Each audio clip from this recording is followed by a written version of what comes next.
divertidas y otras nada divertidas.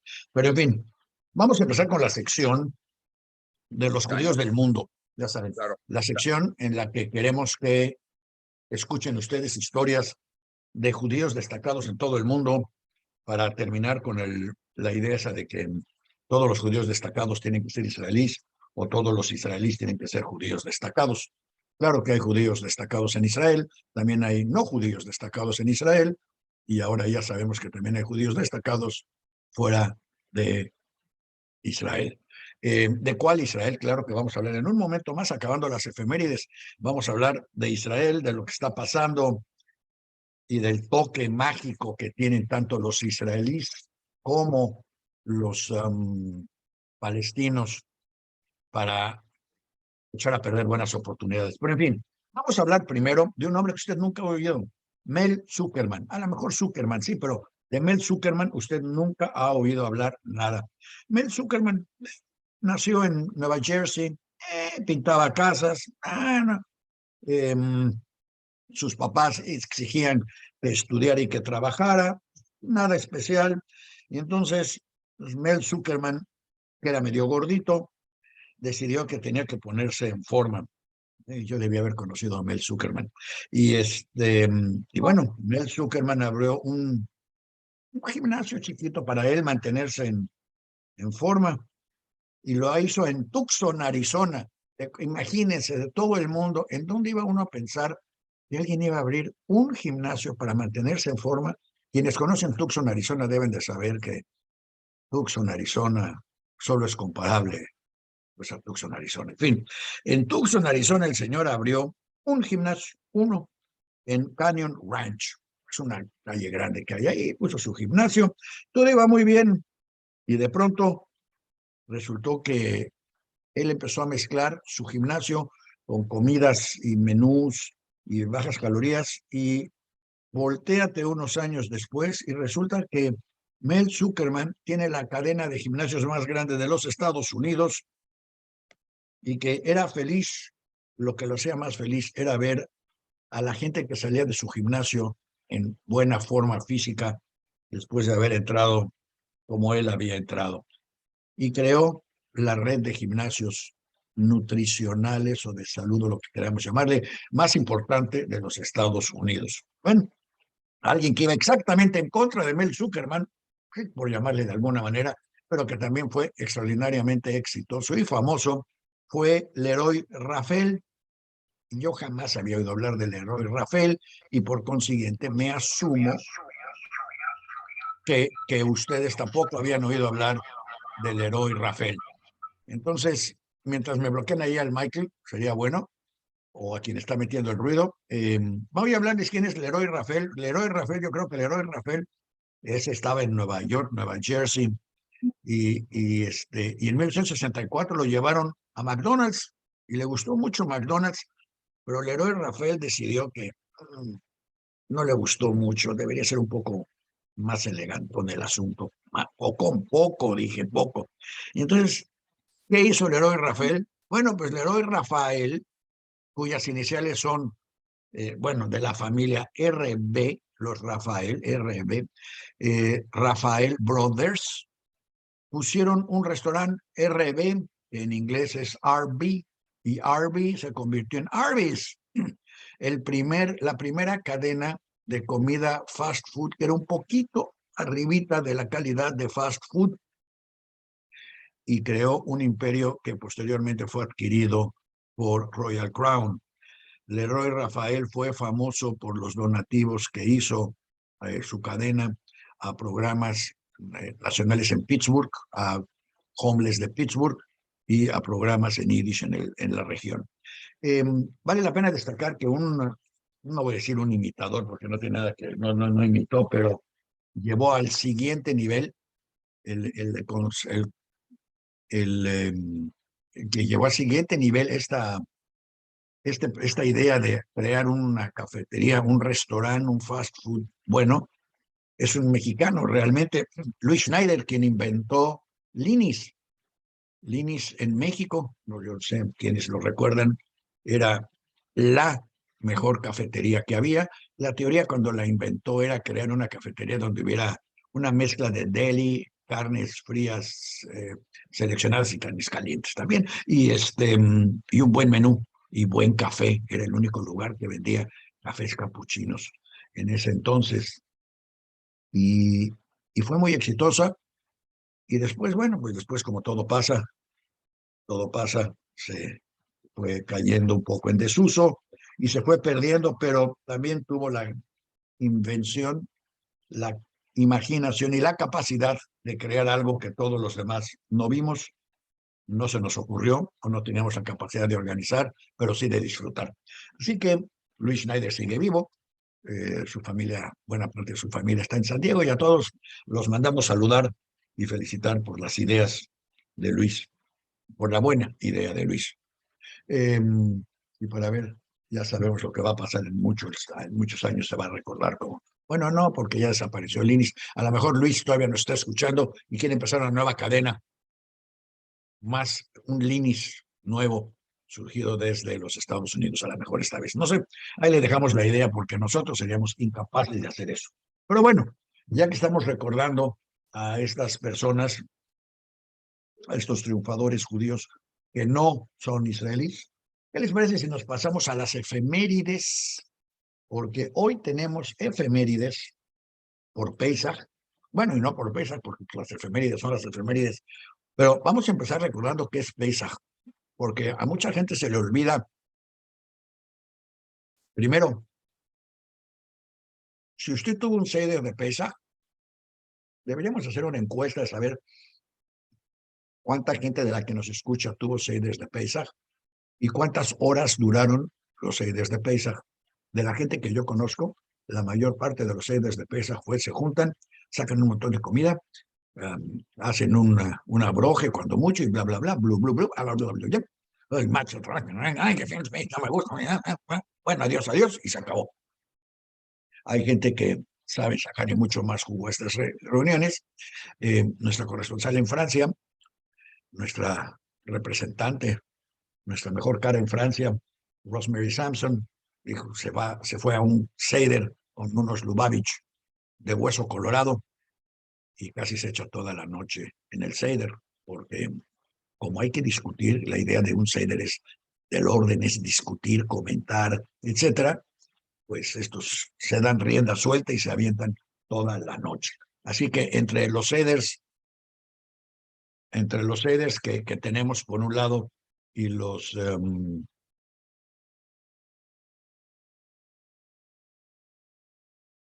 entre los Seders que tenemos en un lado y la duración de cada uno, hay que recordar lo más importante. Lo más importante, por lo menos para los seculares, es que hay que recordar que fuimos esclavos y hay que recordar que aún hay esclavos y que tenemos que luchar por ellos. Y este mensaje es un mensaje central del judaísmo secular. No se podría comprender el judaísmo secular sin rituales, sin dioses y sin religión, básicamente, pero sí judíos sin el mensaje de Pesach, la lucha por la libertad de los demás. Y vean cómo se refleja esto, vean cómo se refleja esto en las efemérides. ¿A quiénes tenemos hoy? Porque en casi todas, no en todas. Primero, es interesante ver que en 1924 Hitler fue sentenciado por el putsch, el intento de golpe de Estado que hizo, y fue enviado a la cárcel. Es interesante ver que coincidió la fecha con la sentencia, no la sentencia, sino con la presencia en la corte de Donald Trump, aquí acusado de una estupidez, aquí todos, pero bueno, estos demócratas parecen palestinos, no pueden permitir tener una buena oportunidad para echarla a perder. Pero en fin, de eso hablaremos otro día. Aquí lo importante es que Hitler fue sentenciado, fue enviado a la cárcel, lo cual se supone que era terrible, nada más que en la cárcel, como no tenía nada mejor que hacer, se juntó con otros caracteres, escribieron Mi Lucha, crearon las camisas cafés y salieron de la cárcel antes de tiempo para crear, después en vez de 5 años, salieron prácticamente en año y medio para conformar el partido nazi y empezar la historia que todos ya sabemos al respecto. Eso es muy interesante, Pesach, porque el mismo Pesach de 1943 era el cumpleaños de Hitler y también era el Seder de Pesach que los judíos celebramos ese año con el levantamiento del gueto de Varsovia, 19 de abril de 1943. Parece que Pesach y nuestros levantamientos obviamente están relacionados porque el concepto entre los judíos o la relación mental alrededor de este asunto es la fecha en la que hay que defender a la libertad. Y vean ustedes cuántas cosas le están pasando a la libertad y a la democracia en todos lados que hay que salir a defender en todos lados. ¿Qué más pasó esta semana de Pesach en el mundo? Bueno, nació la actriz Amanda Laura Bynes, que se tuvo que retirar por tener problemas mentales porque, como sucede con muchos niños a los que vuelven estrellas, pues les rayan el disco para siempre. Y esto sucedió con ella. Mucho dinero, mucha fama, disco rayado y se tuvo que retirar de la actuación. Tenga cuidado si usted tiene niños bonitos que quieran actuar. Acuérdense que tienen un cerebro que es fácil de dañar. ¿Qué más? Dani el Rojo, ese nombre es tremendo. No hay un Dani normal en el mundo, caray. El caso es que Dani el Rojo, para quien no lo recuerda, Dani LeGouche, inició los movimientos del 68. Si usted estuvo en algún movimiento del 68, la raíz y el origen fue Dani el Rojo, de una familia judía, obviamente de Francia y Alemania, empezó su movimiento en favor de la defensa de la democracia participativa en Europa en el 68. Y ojo, hasta la fecha continúa siendo un luchador en Europa por la democracia participativa, la ecología y los derechos humanos. Y claro, lucha en contra de la discriminación de todos los colores, razas, tipos y tipos de discriminación, porque si permitimos la discriminación de un grupo, siempre abrimos la puerta para la discriminación de otros grupos. Seguimos. Fíjense, otra vez grupos que se fundó en 1942, el Comité Judío Antifascista de Rusia, al cual se unieron todos los intelectuales judíos prácticamente del mundo, que después dejaron su huella en múltiples movimientos hasta que fueron asesinados en masa por Stalin, uno de los populistas, para los que les gusta decir que la izquierda no lo es, claro que uno de los populistas que quería eternizarse porque él sabía todo lo que había que hacer y para eternizarse tenía que matar a quienes, pues a quienes se iban a oponer a una dictadura. ¿Y quiénes nos íbamos a oponer a una dictadura? Pues obviamente nos pintamos solos y en la semana de Pesach queda más que claro que somos nosotros. ¿Quién más? Isaac Asimov. No sé si usted alguna vez leyó un libro de Isaac Asimov, pero si no lo leyó debería de leerlo, porque Isaac Asimov tiene tres grandes cosas. Uno es que fue un escritor de ciencia ficción al que todos lo conocen por eso. Pero dos, es que fue un científico de primera línea. Eh, Además, escribió una gran cantidad de libros sobre historia y biología, religión y literatura. Pero lo más importante, y es lo que hay que leer de Isaac Asimov, es que fue un defensor del pensamiento crítico y la educación científica. Eso se llama educación secular, pensamiento crítico y educación científica. Y fue un miembro fundador de la Sociedad Humanista de los Estados Unidos, que hoy brilla por su poca actividad, Sociedad Humanista de los Estados Unidos, cuya teoría es que los humanos no somos el centro de la actividad humana y que nadie nos creó, nadie nos está cuidando todos los días y deberíamos de cuidarnos nosotros solos. Pero en fin, siguiente. Otro Daniel, les digo que esta semana están de moda los Danieles.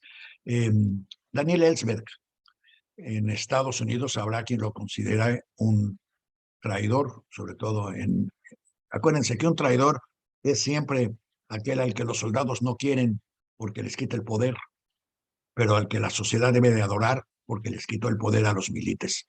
Y los militares que estaban en el poder en Estados Unidos, en Vietnam, tuvieron que aceptar que estaban en una guerra que no podían ganar, que ni siquiera querían ganar, y que además estaba costando miles y miles de vidas, claro, no de sus hijos, pero sí las de todos los demás, como por un arte divino. Ve cómo a veces hay que creer en Dios. El hijo de uno de los generales que más usó gases venenosos en Vietnam murió más tarde por haber con cáncer de pulmón por estos mismos gases. Eso es lo que se llama justicia divina tardía, pero bueno, ya saben que el Señor siempre actúa en extrañas formas eh, y siempre lo hace un poco después de tiempo. En fin, Daniel Ellsberg, otro de los héroes de la libertad y la democracia, porque donde hay ejército en la calle no puede haber democracia. Otro más de estos luchadores es Avrom Reisen. Avrom Reisen es un luchador de la libertad con la pluma. Él es un escritor en yiddish, y claro, no hay manera de ser un escritor en yiddish sin ser un luchador por los derechos humanos, los derechos civiles y los derechos de los trabajadores. Van unidos uno con el otro. El yiddish y la lucha por la igualdad, el yiddish y la lucha por la igualdad social, siempre van tomados de la mano. Es interesante que casi no hay obras en yiddish fascistas. Hay traducciones de obras fascistas al yiddish, pero no hay casi escritores, no puedo recordar ahorita ninguno, voy a buscar a ver si hay alguno, pero creo que no hay escritores fascistas en yiddish, como que el fascismo y el yiddish no se llevan bien. A lo mejor por eso el yiddish y la libertad se llevan mejor. Este libro que le estamos recomendando, Ore me matze, es una expresión que obviamente casi ninguno de los que estamos ahorita acá presentes conocemos, pero oreme matze significaba que toda la matze que se había producido en los hornos de matze, que sobraba o que se había caído al piso o que se había desmoronado, se tenía que poner en sacos afuera de la fábrica de matze, llamémoslo así, bueno, sí, bueno, de la fábrica de matze, para que la gente pobre pudiera tomarla y llevársela. No se podía desperdiciar y no se podía dejar a la gente pobre sin matze. Que por cierto, no lo dije al principio, pero otra de las costumbres de Pesaj que se están perdiendo y que no deberían de perderse, es que primero siempre hay que tener la puerta abierta, por si llega el Mesías, no vaya a ser que llegue y no pueda entrar, y tener una copa de vino para él, por si llega el Mesías. Y otra es que siempre tenemos que tener a un invitado pobre en la mesa, no porque sea pobre, sino para asegurarnos que alguien que no tuvo, y no tiene que ser pobre de riqueza, tiene que ser pobre de relaciones, porque alguien que no tenga en dónde celebrar el Seder, porque no está su familia, por lo que sea, nosotros debemos de buscar a alguien que no tenga con quien celebrar el Seder e invitarlo a celebrar con nosotros. Si no lo hizo, hágalo el próximo año, tome nota y asegúrese de hacerlo el próximo año. ¿Qué más? ¿Cuántas cosas pasan en Pesach, verdad? Curious Church. Ustedes dirán, bueno, ¿y esto qué tiene que ver? Pues tiene que ver mucho porque es otra vez la libertad. Judíos alemanes escaparon de Alemania, se fueron a París, llegaron los alemanes, tomaron su bicicleta, se escaparon y se fueron corriendo y lograron llegar a Nueva York, aunque creo que no llegaron en bicicleta a Nueva York, pero lograron llegar finalmente. Y pues sus libros los conoce casi todo mundo. Curious Church. ¿Podemos enseñar los libros en Yiddish, por favor? De Curious George, las versiones en Yiddish que estaban en la presentación, ¿no? Sí, ¿no? No, ahí están. Es que habíamos cambiado la presentación, pero bueno, aquí está. Estos son los libros en Yiddish para quienes necesitan verlos, quienes quieran comprarlos, están en Amazon y, como dirían por ahí, están baratos, pero sobre todo están buenos. Y obviamente, que fue lo que dije antes, Yiddish y lucha de libertad vienen siempre unidos de la mano. Cuando alguien les pregunta, ¿y para qué tengo que saber yiddish? Pues para llegar a las raíces y por el mismo motivo por el que tienes que saber algo que te permita tener en qué anclar tus deseos de libertad y de democracia que no se da en todos los idiomas. En fin, ¿qué más? ¿Qué más tenemos? Lo último que tenemos es un ejemplo de libertad. El 9 de abril de 1840 se salvaron los judíos de Noruega y los salvó Sigrid Helgensen Lund, una activista noruega, una, salvó a los niños checos y polacos que habían logrado llegar a Noruega, donde los noruegos gustosamente se los querían entregar a los nazis, a los alemanes, y cuando ya se los iban a llevar a todos, ella ya los había salvado ella con otros 7 cómplices lo salvó, sobrevivieron. ¿Cuánta gente no se hubiera salvado si la gente los hubiera ayudado? En fin, Pesaj, la semana en que hay que luchar por la libertad de uno y de los otros, lo cual nos lleva al tema. A lo mejor, Isaac, ¿quieres dar una pequeña, brevísima introducción de Palestina e Israel?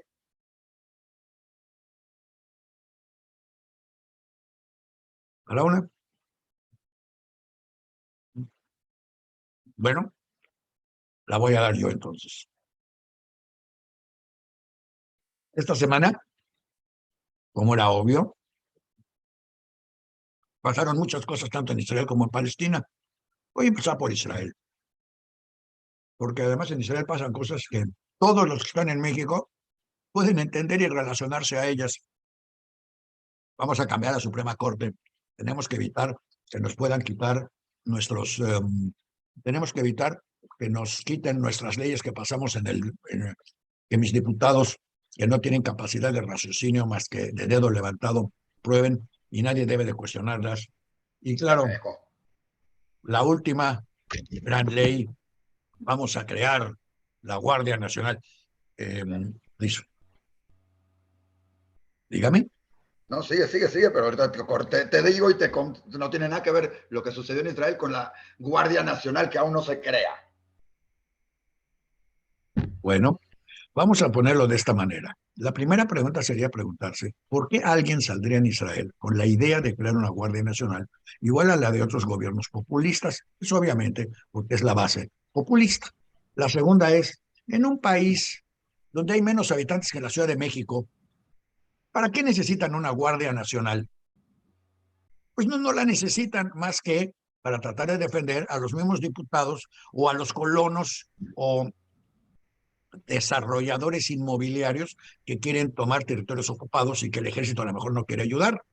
Entonces, esa es la siguiente. Nadie necesita la Guardia Nacional, pero ya salió, hay que crearla. Mientras esperamos a que venga el verano y los seculares se vayan de vacaciones para poder pasar las famosas leyes para cambiar la Suprema Corte. Dime, ¿será que quieres agregar tú, Isaac, antes de que Muy yo pase a fácil. ver cómo ambas partes son lo mejor del mundo para perder No, buenas oportunidades? lo que sucedió en Israel esta semana, Daniel, no tiene nada que Pero ver ahora, breve. breve, no tiene nada que ver con la reforma judicial, no tiene nada que ver con la Guardia Nacional. En Israel hoy se celebra, bueno, y en el mundo árabe y en el mundo judío se celebra el Pesaj, ¿sí? Lo que muchos dicen Pascua judía, es el Pesaj, mientras que en el mundo árabe se celebra el Ramadán. Miles de árabes acuden a los lugares sagrados en los lugares sagrados, uno de ellos, el Monte del Templo, la Mezquita del Aqsa, que está en Jerusalén. Asisten miles y miles de personas. Dentro de estos miles y miles de personas, asisten también, o sea, es algo que es muy curioso, muchos asisten con la bandera palestina y nadie dice, no sucede nada, etcétera, etcétera. Es algo curioso porque en el otro lado del mundo yo quisiera ver que en España asistieran con la bandera de la República Catalana o que en otros lados asistieran con banderas de otros estados X o en Rusia asistieran con banderas liberales de Ucrania y se permitiera, pero bueno, es función del gobierno de Israel porque está dentro de su territorio salvaguardar la seguridad en el lugar. Cabe mencionar que hace meses se había propuesto una idea de que la responsabilidad de la mezquita del Aqsa se le diera a Arabia Saudita. Así Arabia Saudita controlaría los 3 lugares sagrados más importantes de los musulmanes. Salió, lógicamente, ahorita, después de las relaciones entre Arabia Saudita e Irán con China, lógicamente nunca se va a dar ese sentido de que se encarguen. Sucede que durante estas celebraciones empiezan normalmente cada año durante el Ramadán hay muchos incentivan mucho a realizar ataques terroristas, a crear, a ver diferentes pleitos, etcétera, etcétera. Dentro de estos pleitos se descubre que traen proyectiles, traen cohetes, traen fuegos artificiales también, traen armamento y los meten a la mezquita. Durante eso, la policía israelí, ni siquiera el ejército, la policía israelí entra al recinto, que es la mezquita, ¿sí? Se dan los enfrentamientos Y al darse estos enfrentamientos, ¿sí? Responde Hamas y Hezbollah, que no desaprovechan la oportunidad y empiezan a lanzar cohetes desde Gaza y desde Líbano, lo que incrementa ¿cómo se llama esto?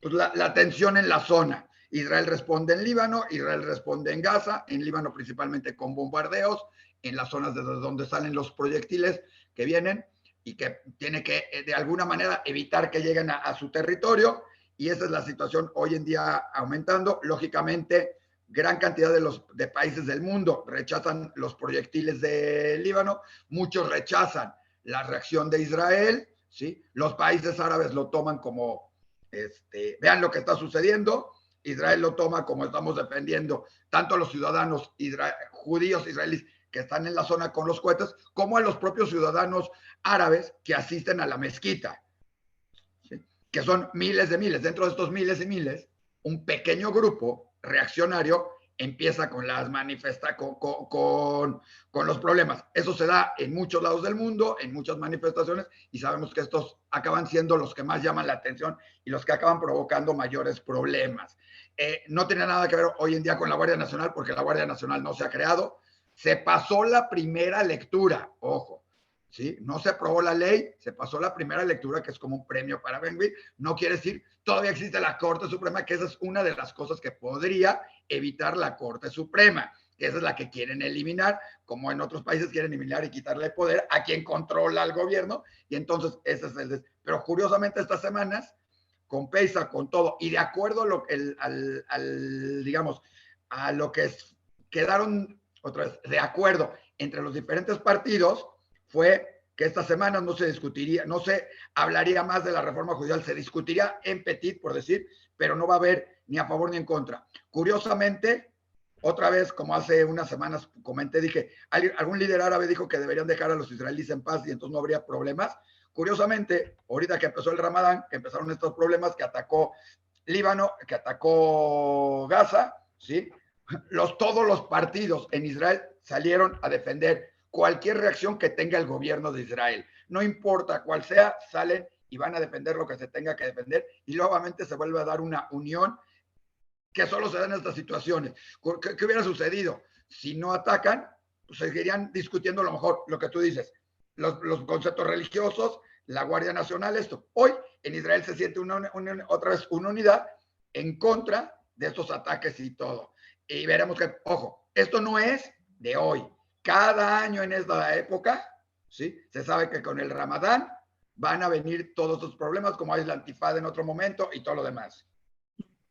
Traducido a otros términos, como acabo yo de decir, cada año en Pesach nos juntamos, hablamos de la libertad, discutimos sobre la libertad de unos y de los otros, y se generan ideas que otros llamarían revolucionarias en contra de los judíos, y que ahora resulta que los árabes pues tienen el Ramadán, que es exactamente lo mismo, se juntan las familias, se ponen a discutir, y al discutir libertad, pues ante la nula posibilidad de resolver el problema palestino-israelí, que sí existe y sí es entre palestinos e israelíes, aunque el nuevo gobierno insiste en que no existen los palestinos y nunca fueron fundados y no sé cuántas tonterías más.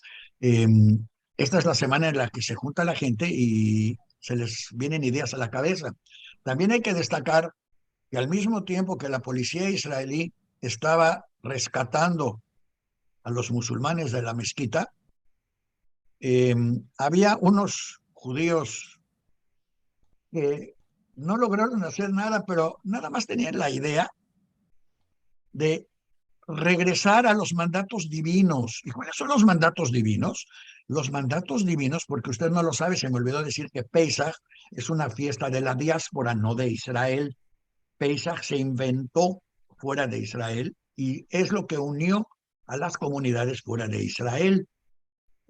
Pero antes de que existiera la diáspora, provocada por la división interna de los israelíes y por los israelíes de extrema derecha que tienen siempre la razón, y claro, el mandato divino, en Pesach lo que se hacía, o en estas fechas lo que se hacía, era sacrificios de corderitos en el en el gran templo de Jerusalén. Y claro que no faltó el grupo que dijo que ya es tiempo de llevar su corderito e ir a cantar Hat Gadio a el templo de Jerusalén, excepto que el templo de Jerusalén, adivine usted dónde está el templo de Jerusalén hoy, además de la imaginación de mucha gente, está abajo de la mezquita. Entonces, para hacer un sacrificio, tendrían que entrar a la mezquita y a lo mejor hacer un hoyo y bajar las escaleras, pero en todo caso, donde lo hicieran, obviamente es una provocación. La misma provocación que es anexarse territorios, la misma provocación que es no tener pláticas, la misma provocación que es de un tipo venir a decir que va a tomar el gobierno de Israel para volverlo finalmente el gobierno religioso que Dios quiere y que Afganistán aplaudiría y que las mujeres israelíes, por lo menos las israelíes, sufrirían dramáticamente porque tendrían que quitarse sus shorts, vestirse como gente decente, salirse de las escuelas y dedicarse a lo que tiene que dedicarse una mujer religiosa, a la casa. Entonces, lo cual además a lo mejor no sería mala idea, porque si todas las mujeres seculares son obligadas a quedarse en la casa, a lo mejor se podrían a tener hijos. Y si tuvieran hijos, a lo mejor dentro de 20 años en las elecciones habría una mayoría de hijos de mujeres seculares que podrían ir a votar en contra de los hijos de los judíos religiosos, porque yo no le veo otra salida para estas Daniel, votaciones allá. Pero Daniel, nada más para aclarar y comentar de lo que dijiste de los que quisieron hacer los sacrificios, fue justamente la policía de Israel la que evitó y mandó a prisión y está enjuiciando a estos judíos extremistas. Igual que dentro de esto, ¿sí? Hubo un intercambio de piedras, golpes, etcétera, etcétera. Un israelí golpeó, disparó o lastimó a un joven árabe, ¿sí? Israelí, ¿sí? Y el que se va, aunque muchos extremistas de derecha están enojados, el que se fue prisionero, lógicamente, y está en juicio y está ahorita en la cárcel, es el israelí judío que golpeó al otro. Aunque todo esto, o sea, las leyes aplican usualmente o es no. como debería de ser, ¿no? A lo que voy es, las leyes aplican igual en este sentido y se protege. No es que se dé preferencia y se proteja a un grupo sobre el otro, se trata de evitar y se dan todos estos. Y bueno, el problema es controlar a miles de gentes que están ahí. Afortunadamente se controlan, son brotes que se van dando momentos aislados. La mayor parte de la gente que va libremente, hay que decirlo y todo, va libremente a la mezquita, puede ir a hacer sus cultos, etcétera, etcétera. Ojo, en ningún país árabe hoy en día, bueno, no hay ninguno, ya hay varios donde ya hay acuerdos y todos, varios países donde ya hay acuerdos todos. En gran Cambiemos parte de argumentos. los países árabes, en gran parte de los países árabes, no está permitido que haya, en muchos casos, ni iglesia ni una sinagoga, o que puedan ir libremente a sus rezos. Lógico, ya hay países donde sí, en Irán quisiera ver que sucediera, en Siria quisiera ver que pudiera suceder y en otros varios países más. Pero en Israel cualquiera de las religiones pueden ir, justamente uno de estos lugares más sagrados también está para el cristianismo, que es el Santo Sepulcro, que lo único que les podría decir es que les recomiendo ir con tiempo, porque hoy en día las colas están y se están llevando. Es justamente la semana donde 3 religiones confluyen en la misma zona o muy cercanos en la misma zona, celebrando sus diferentes fiestas mayores. Recordemos que Pesaj es una de estas fiestas mayores, el Ramadán también, y por supuesto la Semana Santa. Las 3 confluyen perfectamente. Ojo, no se han detectado ningún problema en el Santo Sepulcro, entre pleitos entre unos y otros, ¿sí? Todo el mundo va en paz y pueden celebrar en cualquiera de los 3 lugares. Y curiosamente, están bajas por los mismos pasillos para llegar a uno, al otro y al otro lugar, puedes llegar por los mismos pasillos o por el mismo mercado. Digo, seguramente los que hacen su agosto son los de las tiendas del Shuk, que venden, que si uno recorre es muy divertido, porque si vas por un pasillo, Daniel, te venden todo lo que es judaica, lo que se conoce como judaica, o sea, el plato para Shabbat y para Pesach, la botellita de aire, porque por ahí es aire puro de Jerusalén. Si bajas por el otro pasillo, te venden todo lo que es del mundo cristiano, ¿sí? Los rosarios, las cruces, etcétera, etcétera, y la botellita de aire por donde alguna vez caminó Jesús Y si bajas por otro pasillo más o subes por otro pasillo más, te venden todo lo que es, ¿sí? La parte musulmana, ¿no? Entonces, y seguramente también te venden el aire puro de Jerusalén, de Palestina, donde alguna vez caminó, pasó y estuvo el profeta, etcétera, etcétera. Entonces, es una de esas cosas que se dan en un mismo pasillo. Puedes tener a las tres religiones caminando tranquilamente, ¿sí? Yendo a sus lugares santos Lo cual en la quiere misma decir, fiesta. lo cual quiere decir que si alguien tiene la imaginación y las ganas, lo que tiene que crear es una tienda de artículos religiosos con 3 hijos o 4.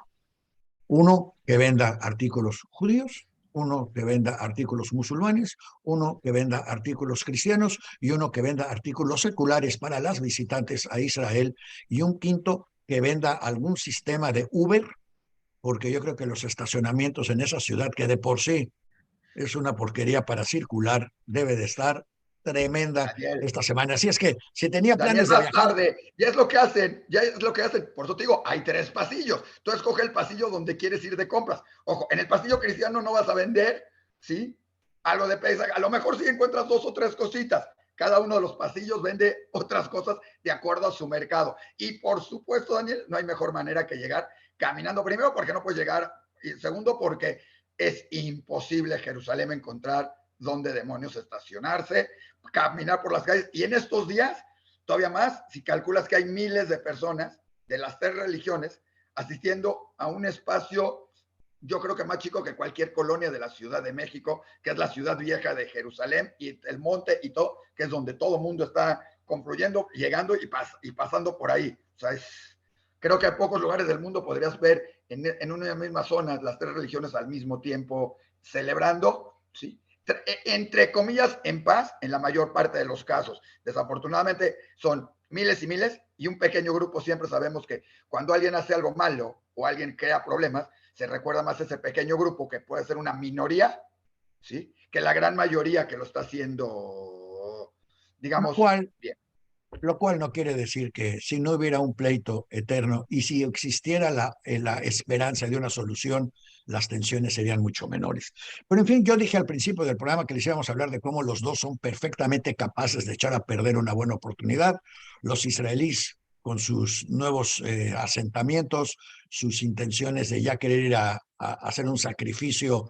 Además, imagínense las imágenes en toda la prensa de todo el mundo de unos salvajes israelíes barbudos con un pobre corderito a la mitad de Jerusalén, sacrificándolo, con yo que le van a bailar y ya va, ¿qué van a hacer? Imagínense esas imágenes y nosotros tenemos que salir a la calle y decir, yo no los conozco, yo no sé dónde salieron estas gentes, porque digo, es la Oye, peor relación Daniel, pública una para el pregunta, país de la tecnología, bueno, ¿por para el qué eso país de la tendría que dar la tecnología. vuelta al mundo, Daniel? ¿Por qué eso tendría que dar la vuelta al mundo?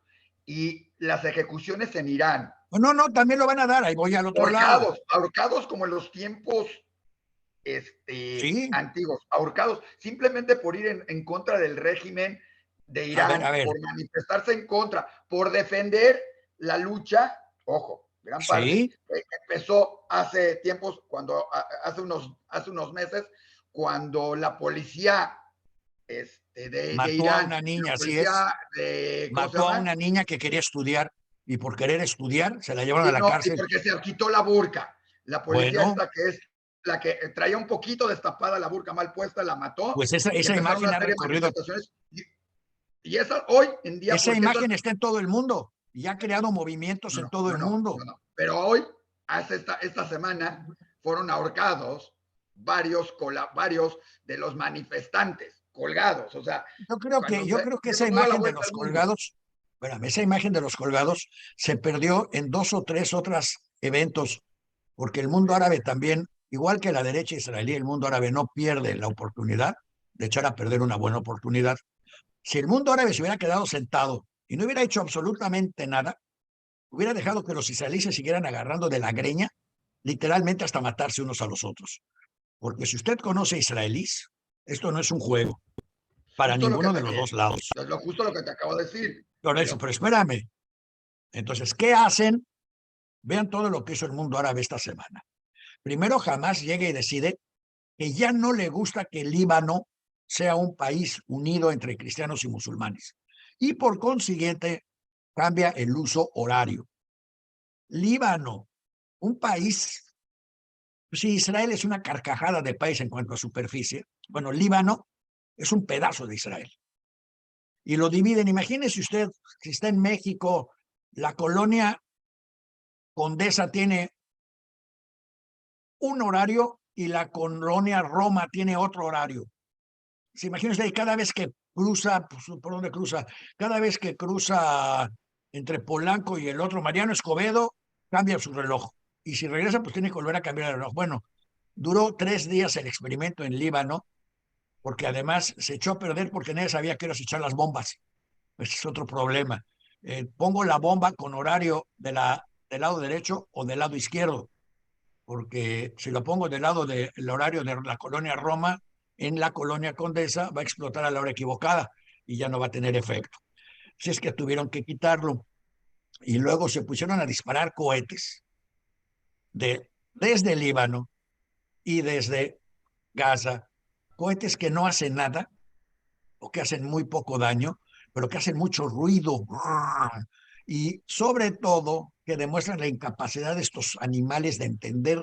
Y dije animales porque hay que ser un terrorista muy animal para provocar y lograr que la izquierda israelí se una a la derecha israelí para confrontar a los terroristas que echan bombas. Solo un terrorista palestino es capaz de lograr unir a estos dos, lo cual quiere decir que a lo mejor tenemos que crear un parlamento israelí con por lo menos una minoría palestina de Hamas o de Hezbollah, para que la izquierda pueda hablar con la derecha ante el temor de que el otro se le arrepienta. Pero qué ridículo, realmente solo en el cercano oriente se escuchan estas cosas. A mí mi papá me contaba mucho el chiste del alacrán en el cercano oriente, en el que había un alacrán que quería cruzar el río Jordán y vio llegar una tortuga y le dijo, tortuga, ¿me podrías ayudar, por favor? Quiero cruzar el río. No, no te voy a ayudar. Por favor, tortuga, ayúdame. No te puedo ayudar. ¿Por qué? Porque capaz que te llevo y me picas y me matas. Pero alacrán, pero él dijo el alacrán, pero tortuguita, si voy a estar encima de ti, ¿cómo crees que te voy a picar? Sería muy tonto de mi parte, ¿no crees? Lo prometes. Te prometo que no voy a usar nada en contra tuyo mientras estemos cruzando el río Jordán. Bueno, ok, ándale, súbete. Se sube y a la mitad del camino, casi, el alacrán pica a la tortuga. La tortuga siente el picor, siente el veneno y dice, ¿pero qué te pasa? ¿Estás loco? ¿Por qué lo hiciste? Porque estamos en el cercano oriente. Y así es como se escribe la historia de esa región. El alacrán y la tortuga, pónganle ustedes el título que quieran, pero la realidad es que algún día van a tener que llegar a un acuerdo o a una destrucción masiva. No hay punto intermedio y nadie en medio está disfrutando la situación. Ni los hijos de los palestinos, ni los hijos de los israelíes, ni religiosos, ni ortodoxos, ni seculares pueden disfrutar vivir toda su vida bajo esa teoría de destrucción inminente. En fin, estos son toda esta gente. Lo que nosotros íbamos a hablar hoy, curiosamente, era de un tema casi más importante que todos estos. Y digo casi porque de alguna manera lo refleja también. ¿Se acuerdan? Hace unas semanas hablamos del libro Souls of Fire de Elie Wiesel, incluso pusimos un anuncio por acá de este libro. Yo decía, bueno, ¿qué importancia tiene? ¿Por qué habría alguien de querer leer sobre Israel Baal Shem Tov y los Hasidim? Y les voy a decir varios motivos por los que deberíamos hablar cada programa, un poquito nada más, no mucho, pero un poquito sobre los Hasidim. Para quienes no saben, el hasidismo es un movimiento filosófico. A lo mejor por ahí la Lerer Kemaya luego quiere levantar la manita y corregirnos o ilustrarnos e iluminarnos en lo que es el hasidismo y el Baal Shem Tov. Pero mientras quiere o no quiere, les voy a contar mi versión o mi entendimiento. Es que el hasidismo es un movimiento que surgió en una Europa totalmente destruida desde el punto de vista judío. Después de matanzas, después de pogroms en toda Europa Oriental, hambre y sobre todo después de dos falsos mesías que prometían la salvación del pueblo, la pobreza en general, no solo de los judíos, en general de todos, el hambre y la desesperanza, ven, es el mismo término que estábamos usando para el Cercano Oriente, la desesperanza, tenían hundido a todo mundo en un mar de depresión. Para quienes no entienden eso, piénsenlo ahorita, quienes se voltean y ven lo que está pasando en su país, lo que no pueden hacer nada para controlar, cómo se destruyen instituciones, todo, que ni siquiera es tan grave que no tener que comer al final del día, más no ver solución política alguna. Súmanlo todo, y eso es lo que estaba pasando en Europa, y de pronto apareció Israel Baal Shem Tov, con sus historias y con sus viajes y sus recorridos. Israel Baal Shem Tov dijo, entre otras cosas, que Dios está en el hombre. Es muy importante, es un cambio radical, tan radical que en su momento, eh, ¿cómo se me fue ahorita el nombre? Ay, ¿cómo puede ser que se me haya ido el nombre del filósofo holandés? Ay, ahorita me voy a acordar del Spinoza, el señor, ni más ni menos Spinoza. Spinoza fue alumno del Baal Shem Tov y fue a verlo para ver qué podía aprender de él, porque el Baal Shem Tov hizo un cambio total ante el rabinismo que creyó que podía mantener al judaísmo unido a través de reglas drásticas, tienes que hacer esto, no tienes que hacer esto. Baal Shem Tov llegó y rompió todas las reglas, dijo, no tienes que hacer nada, tienes que pensar en Dios, tienes que entender que Dios está en ti, tienes que respetar tu propio cuerpo y tu mente, y tienes que hacer todo lo posible por mejorar tu circunstancia en la medida de tus posibilidades. Y además, si no sabes leer y escribir, porque obviamente, imagínense, si ahorita piensan en sus países y en otras cosas, cómo está el sistema educativo actual, imagínense cómo estaba en 1700, con hambrunas, hambre, sin presupuesto educativo, con mujeres encerradas en la... Bueno, ¿para qué les cuento? Entonces él dijo, no te preocupes, si no sabes leer y escribir, pero sabes chiflar, tienes a Dios en ti. Háblale porque Dios va a entender lo que le estás silbando. Tus melodías, Dios las escucha y las traduce y te ayuda. Y entonces distribuyó esperanza entre la gente y vendió esperanza. Es increíble también subrayar que Israel Baal Shem Tov nunca escribió nada. Fíjense qué chistoso, estamos hablando de él en Pesach, y sin hacer comparaciones, digamos que también existe el caso de que Jesús nunca escribió nada. Todo lo que se escribió de Israel Baal Shem Tov lo escribieron sus seguidores, quienes crearon las dinastías del hasidismo. Obviamente el hasidismo fue dramáticamente atacado por dos sectores. Perdón, uno es el sector ortodoxo, la ortodoxia judeo, sobre todo la ortodoxia alemana austrohúngara, que era muy formalista, se entra, se hace esto, se hace aquello en este orden, todo muy formal, las formas son muy importantes, tan importantes que básicamente en muchos casos superan el contenido. Mientras la forma sea correcta, el contenido pierde un poco de importancia. Y el hasidismo llega a decir que la forma no importa para nada, cero. Lo que importa es el contenido. Lo que importa es la discusión, el pensamiento y la creatividad, la esperanza, el reconocerse el valor a uno mismo para poderle reconocer el valor a Dios. No al revés. En el reconocimiento del valor de uno se reconoce el valor de Dios. Bueno, eso es una de las ideas, dos de las ideas del hasidismo. Y las historias a través del hasidismo, de los años se suman una tras otra alrededor de la vida del Baal Shem Tov y de la gente que lo seguía. Yo voy a contarles poco a poco en los próximos programas algunas de las historias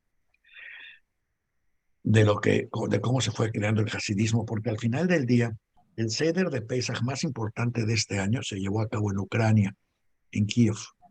En realidad se debió haber llevado en Lubavitch, pero se hizo en Kiev por la situación de guerra. Pero aún ante la situación de guerra, Lubavitch logró juntar gente de todo el mundo.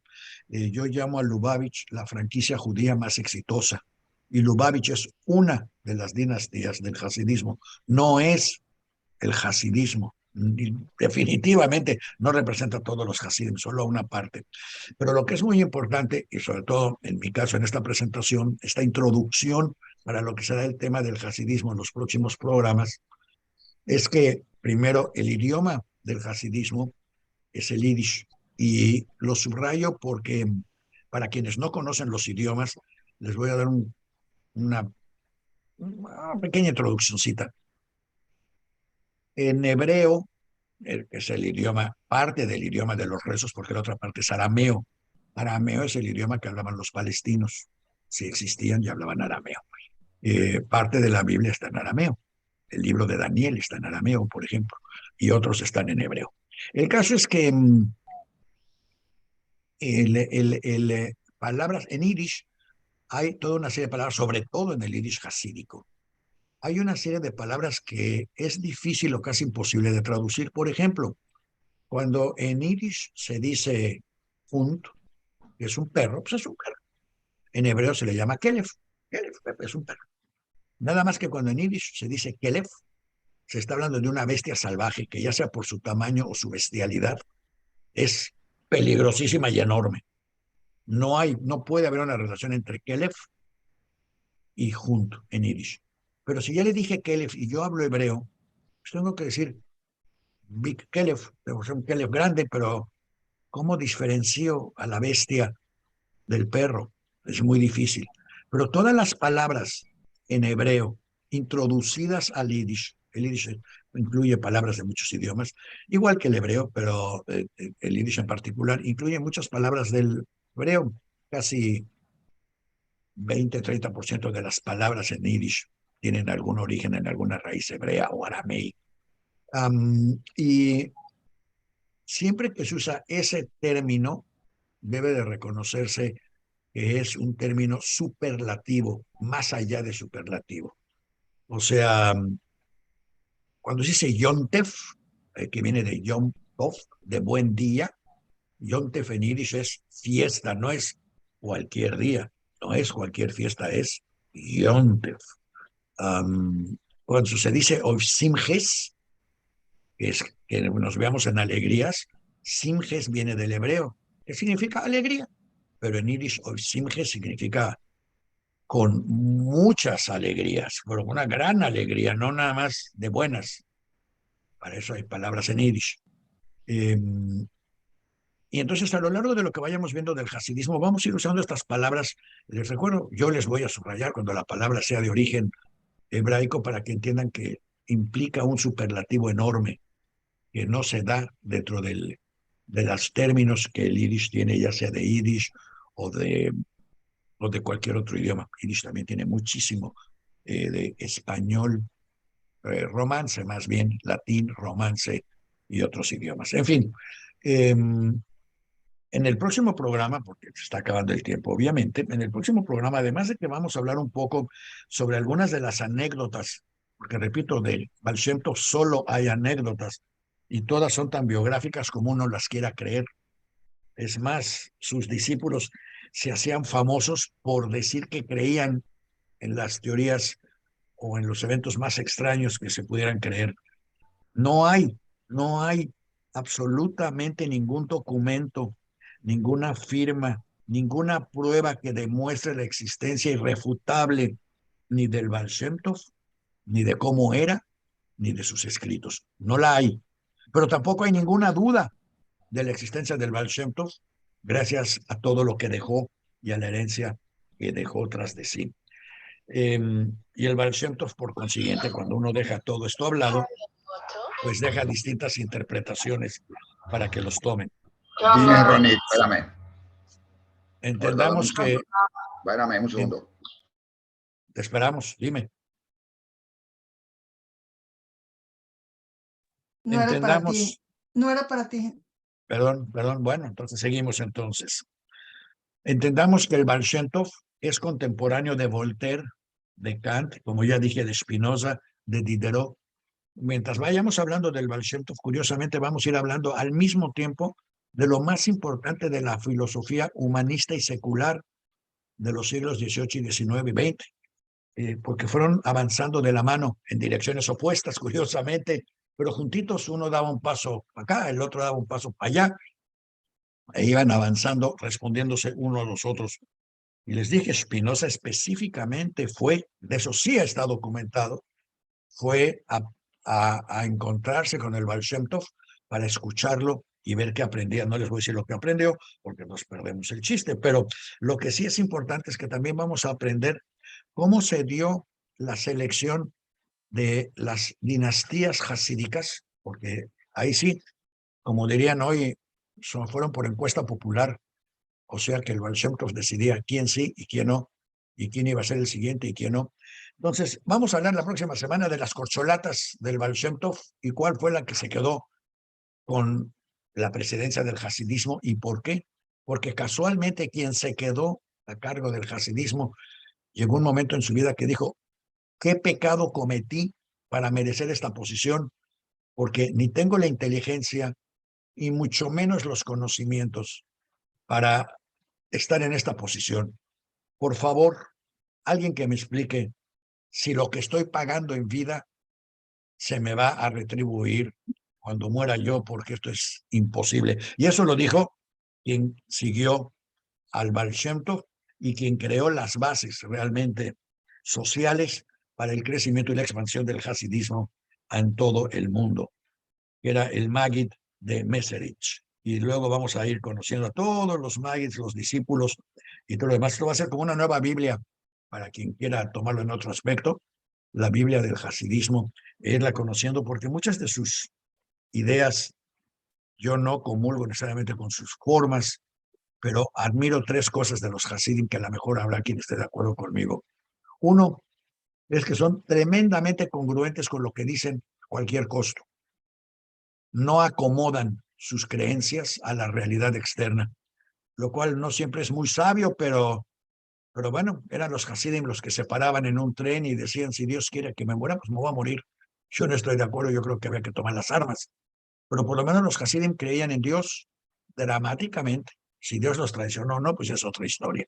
Pero me gusta la gente congruente, la gente que no cambia de partido y de idea porque así le conviene. No son los más sobrevivientes, pero como podemos ver el día de hoy, hoy nadie puede imaginar qué es el judaísmo sin una imagen hasídica.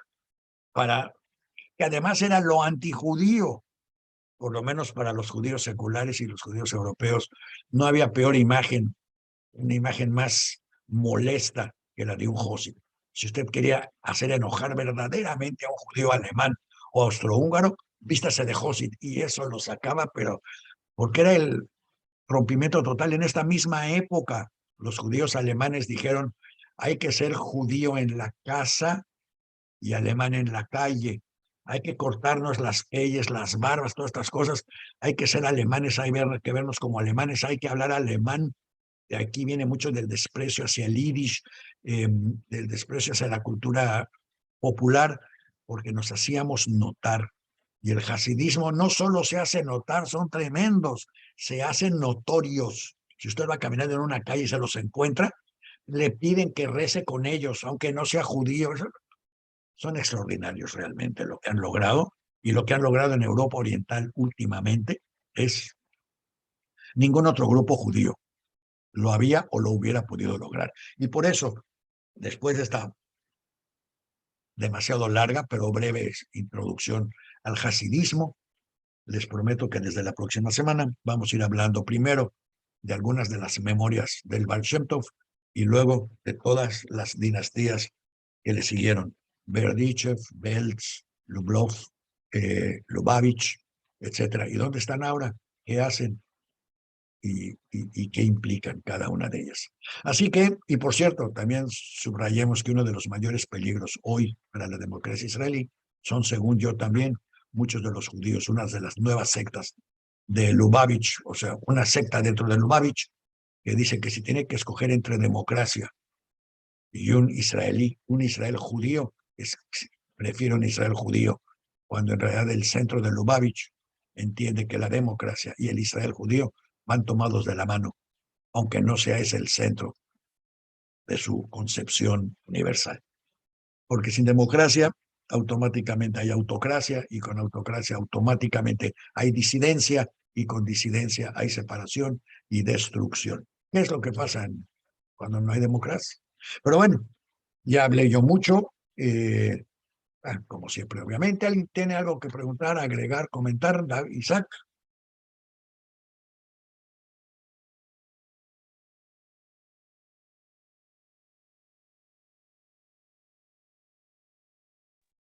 Parece que no.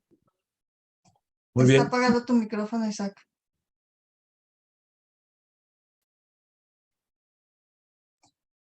No sabía si estaba hablando con ustedes o no. Pues no sabemos, pero si está hablando con nosotros, no se le escucha. Entonces, ni modo, Isaac, perdiste tu oportunidad de despedirte. También nosotros te queremos mucho, te saludamos. Espero que quien esté peleando contigo allá entienda que estás en un programa y a todos ustedes les agradezco su atención. Pueden hacer todas las preguntas que quieran para el próximo programa. Siempre vamos a tener, ya saben, estas 3 secciones obligatorias: judíos famosos que no son israelíes y también judíos israelíes que sean famosos, efemérides y en qué manera nos afecta la importancia del recordar la Ya. historia en la realidad actual y así dice. 3 No me secciones. dejaba, bueno, no me dejaba abrir, perdón, el micrófono, ya, no me dejaba, estaba ahí bloqueado el de ya me dejó. Nada más comentar, Daniel, que pues seguiremos también comentando de ver qué va sucediendo estas semanas. El Pesaj sigue hasta la próxima semana, que va a seguir con unos días en medio que no son religiosos, otros sí. Va a seguir el Ramadán y la Semana Santa pues viene el sábado y domingo, que son los días de los días más relevantes en esto, aunque el domingo pasado es el domingo de Ramos, que es muy importante, ¿sí? Y todo lo demás, y el sábado de gloria. Yo no sé, acá es otro horario, pero creo que acá el sábado de gloria y el domingo es este fin de semana que viene. Es que según yo, el domingo, si alguien que nos Ah, corrija, según tú. el domingo de Ramos fue el domingo pasado, que van y dejan Ajá. lo que son las flores, y esta semana son el sábado de gloria y el domingo. Ok, muy bien. Por eso Entonces toda ya. la semana se Ok, está recordando. entonces me parece bien. Entonces, Vienen los conmemoraciones, festividades y todo en estos días que son los que se van a dar el fin de semana. Veremos qué va sucediendo, cómo va, si escala o no escala. Hoy sabemos que hay más, además hay nuevos participantes ahora en toda esa región, con una mayor influencia ahora de China, curiosamente. no, ¿Sí? pero por eso alguien dijo sabiamente, y creo que ese alguien fue el señor Maduro, que dijo que le daba la bienvenida a este gran grupo, como me recuerda el tercer mundo de Luis Echeverría, a México, que ahora ya puede contar con Irán y con Saudi Arabia para defender los intereses petroleros del país, que tanto nos presionan todos los demás. En fin, es interesante cómo la guerra de Va a Ucrania ser le muy está dando interesante, Daniel, vueltas. ver qué sucede con Arabia Saudita e Irán.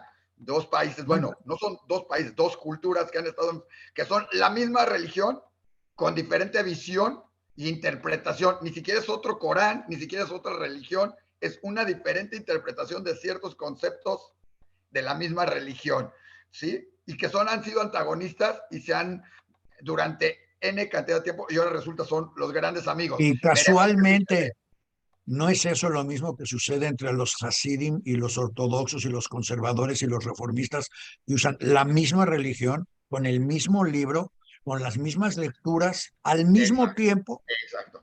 La Bueno, única gran entonces, diferencia, Daniel, es que por lo menos todavía no llegamos, afortunadamente, a matarnos entre unos y otros porque no dentro de la tenemos el religión poder, judía. porque Bueno, vivimos todavía. en medio de otros, pero ahora que Aquí ya son, podemos, Daniel, con solo Estado judío nos basta para tener suficientes problemáticas alrededor del mundo. Imagínate si hubiera dos, es el viejo chiste, imagínate si hubiera tres, casi, casi, si con sinagogas, templos, knis, shuls, templo, o como le quieras decir, nos discutimos a cuál vamos, y como dice el viejo chiste, como tú que te gustan los chistes, el cuate que se pierde en una isla y que cuando lo rescatan, el judío que se pierde en una isla, y cuando lo llegan a rescatar, dice, espérame, tengo que ir a recoger algo al shul, a ese shul, ¿sí? Oiga, pero vemos que hay ese, ¿por qué va ese y no ese? No, no, no, es que ese es al que voy, y ese lo construí porque ese es al que nunca voy a ir. Entonces imagínate si hubiera dos países, es la situación de Arabia Saudita e Irán, ¿sí? Y más otros países donde ahora son grandes amigos gracias a que esto,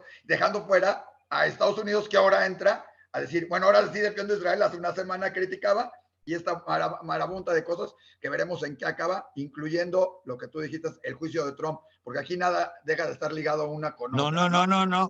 no hay tal juicio de Trump. Si yo creyera que los demócratas son inteligentes, te diría que esto es un complot demócrata para asegurarse que Trump sea el candidato republicano, porque es mucho más fácil derrotar a Trump que a DeSantis. DeSantis es más joven, menos agresivo, y era una lucha más difícil de llevar que Trump, para Biden por lo menos. Pero los demócratas no tienen 2 grados de inteligencia cuando llega a política. Realmente lo querían enjuiciar en Nueva York. Y con lo cual no solo le regalaron millones de dólares que recibió Trump este fin de semana, sino que además DeSantis ya desapareció de la carrera política por lo pronto, a tal grado que Disney ya pudo finalmente contestar a una serie de agresiones que DeSantis había provocado, porque ya no tienen miedo de que llegue a ser el presidente. Así que no, esta no ha sido una semana de raciocinio, y sí ha sido una semana de sorpresas. Vamos a desear que termine la Semana Santa, con eso vamos a cerrar el programa. ¿Te parece? Deseándoles a todos que la pasen muy bien esta Semana Santa y que no nos levantemos el próximo lunes. ¿El próximo? Sí, el próximo lunes con la sorpresa de nada. Que no haya sorpresas porque, digo, para quienes están en México, Semana Santa siempre es una fecha de cuidar porque siempre se toman sorpresitas ahí en el camino. Ahora, para quienes están en Israel, pues es lo mismo. Para quienes están en los países árabes, pues peor.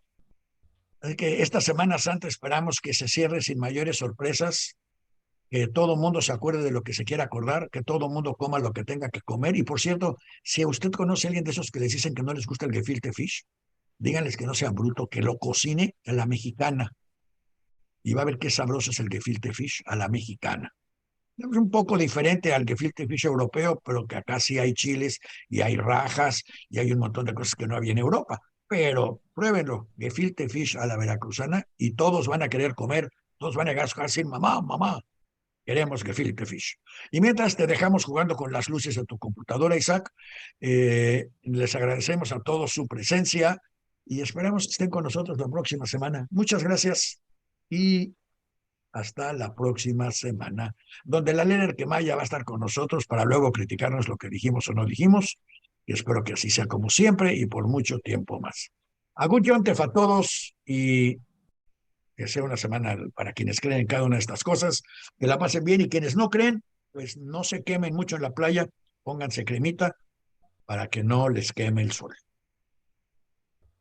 Muchas gracias, buenos días y hasta luego.